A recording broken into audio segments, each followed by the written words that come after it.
The cold stone corridor felt alive with echoes, each sound bouncing off the walls as though the castle itself were murmuring warnings.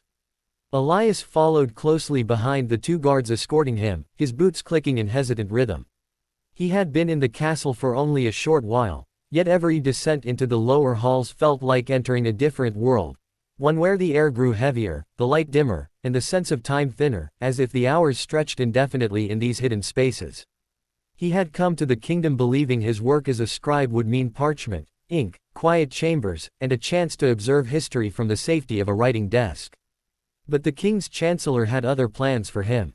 A mind that pays attention to detail is useful in all matters of state, the chancellor had said. Elias now understood what that meant. He was to record confessions, testimonies, and declarations, many of which were shaped by fear rather than truth. The guards stopped at a heavy door reinforced with iron bars. One pushed it open with effort. The hinges groaned, releasing a wave of chilled air that smelled faintly of damp stone and burnt torch oil. The chamber of judgment lay before him, wide, dim, and unsettling in its silence. Torches lined the walls, their flames flickering restlessly, casting irregular shadows that clung to every curve of stone. Elias had never grown used to those shadows. They reminded him too much of the whispered rumors he had heard from servants, stories of people who came down into this chamber one way and left transformed, not necessarily by injury but by the weight of terror. Near the far wall stood wooden structures, large and complex, with beams interlocking like skeletal arms. They remained motionless, yet something about them made Elias feel watched. Thick ropes wound around pulleys, chains hung coiled like sleeping serpents, and metal clasps reflected slivers of torchlight. Lord Roderick stood at a table opposite the door. He wore dark robes, impeccably pressed, and a silver ring that glinted as he sorted through scrolls. His posture was disciplined, his manner controlled. He spoke without glancing at Elias. "You are here as an observer. Your role is to transcribe accurately. Leave judgment to those appointed." It was the same instruction he repeated every time, delivered with the composure of a man unaffected by the suffering around him. Elias nodded silently and moved to the small writing desk placed near the wall. His hands hovered above the ink pot, trembling slightly, though he tried to steady them by breathing deeply. Moments later, the guards returned with a prisoner. The man was a merchant accused of withholding taxes owed to the crown. He looked tired, unkempt, and frightened, not the kind of fear that sparked rebellion, but the kind that hollowed a person out.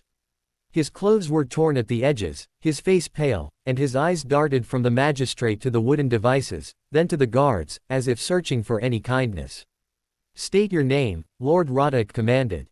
"M. Mathian, son of Braun," the man stuttered, voice cracking. "And the charges against you are clear. You owe the crown 12 gold sovereigns. Payment has not been received." Mathian shook his head vigorously. "My lord, I swear upon my life, I delivered the payment to the steward last month. He gave no receipt, but I know he took it." Roderick lifted an eyebrow. "Then you accuse a royal steward of deceit." "No, I mean only that something must have been misplaced." Elias dipped his quill and began writing, though he found it hard to keep his script neat. A shiver crawled up his spine as Roderick gestured with 2 fingers.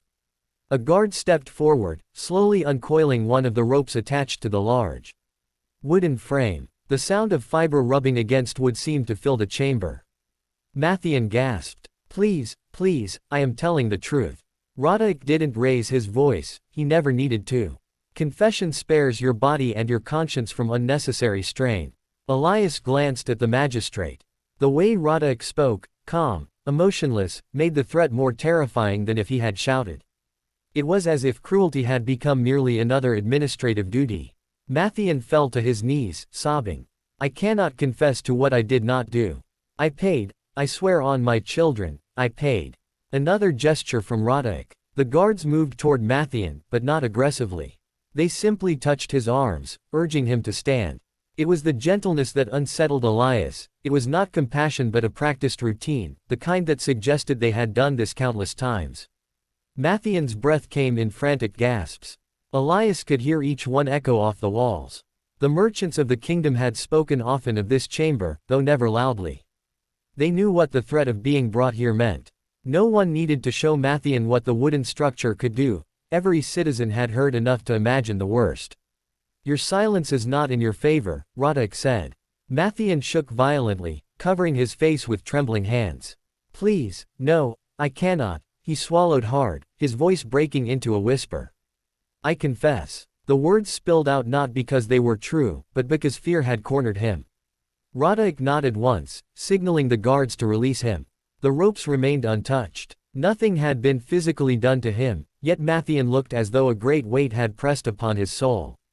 Elias wrote the words on the parchment, the accused confessed. The quill wavered as he reached the end of the sentence.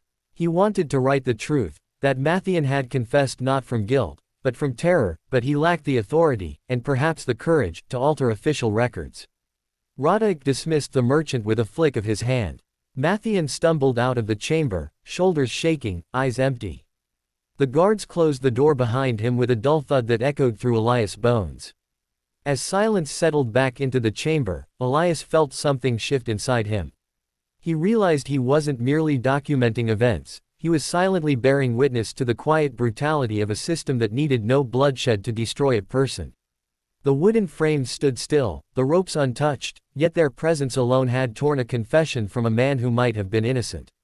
Elias dipped his quill again, but this time he hesitated. For the first time, he wondered whether some truths could survive in a place where fear spoke louder than justice. The morning sky hung low over the village, the clouds thick and pale, as if even the heavens hesitated to look upon what was about to unfold. Elias rode beside Lord Radhaik and the guards, the mud splashing beneath the horses' hooves as they crossed the wooden bridge leading into the square. Villagers paused in their daily tasks at the sight of the magistrate's procession, farmers lowering their sacks of grain, children stopping mid-play, merchants emerging from stalls with guarded curiosity. Word had already spread. Someone was to be put on public display for questioning.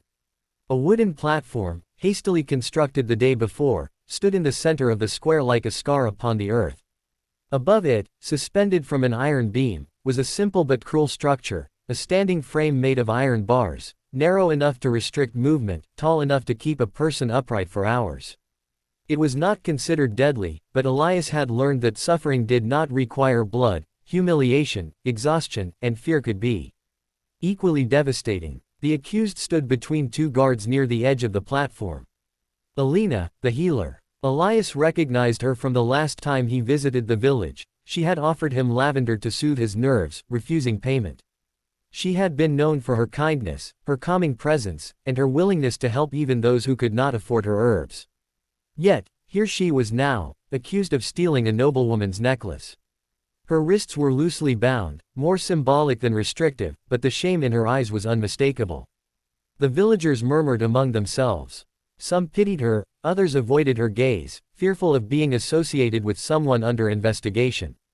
Still others whispered that healers were strange folk, too close to nature, too knowledgeable of herbs, too free-spirited. Suspicion was an easy seed to plant in times like these. Lord Radhaik stepped onto the platform with the calm precision of a man long accustomed to public authority. Alina, he began, his voice carrying clearly across the square, you stand accused of theft.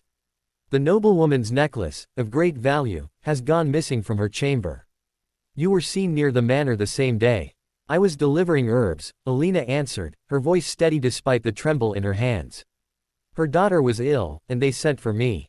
I brought mint and willow bark, nothing more. Radhaik studied her, but his eyes revealed nothing. And yet the necklace was missing shortly after your visit. I took nothing, she insisted, her chin raising slightly. I would never steal. Please, I have lived here my whole life.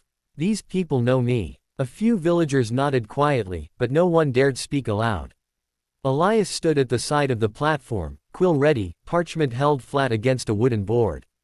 His stomach twisted as he watched Radhaik pace slowly, a gesture he used to build pressure without saying a word. The crown requires truth, Radhaik said. You may confess now, and your punishment will be lenient. If you persist in denial, we will seek the truth through other means. Alina's breathing quickened. Her eyes darted toward the iron frame. Though she had never experienced it herself, every villager knew what prolonged confinement could do. Numb the limbs, cramp the muscles, leave the mind exhausted and vulnerable. It was a method designed not to harm the body permanently, but to break the will gradually. I have nothing to confess, she whispered. Radhaik paused only a moment before giving the expected order. The guards guided her toward the iron frame. Despite her fear, she did not resist. The frame loomed taller as she stepped closer. One guard opened its narrow gate, and Alina entered slowly, her shoulders brushing the cold metal. The gate closed with a heavy clang that echoed through the square like a judgment rendered. The device held her upright, her arms at her sides, her back pressed uncomfortably against the vertical bars. She could shift slightly, but not enough to rest or relieve the pressure on her legs. The villagers watched in silence. Some turned away. Others lingered, drawn by the spectacle, but their expressions were conflicted: fear, pity, curiosity, relief that it was not them. Radhik dismissed the crowd with a short gesture and began speaking with the guards about arrangements for the day. He planned to stay only long enough to ensure the display was carried out properly. Elias pretended to take notes, but his eyes kept drifting back to Alina. The hours crawled. The sun emerged, heating the iron slightly, making the metal uncomfortable against her skin. At first, Alina stood with dignity, her head high, her breath measured. Elias admired her strength, but as time passed, the strain became visible. Her knees trembled from holding the same position, her fingers twitched from growing numb, and faint lines of pain creased her forehead. Villagers came and went. Some whispered apologies under their breath but dared not intervene. Others crossed themselves, fearing misfortune if they acknowledged her suffering.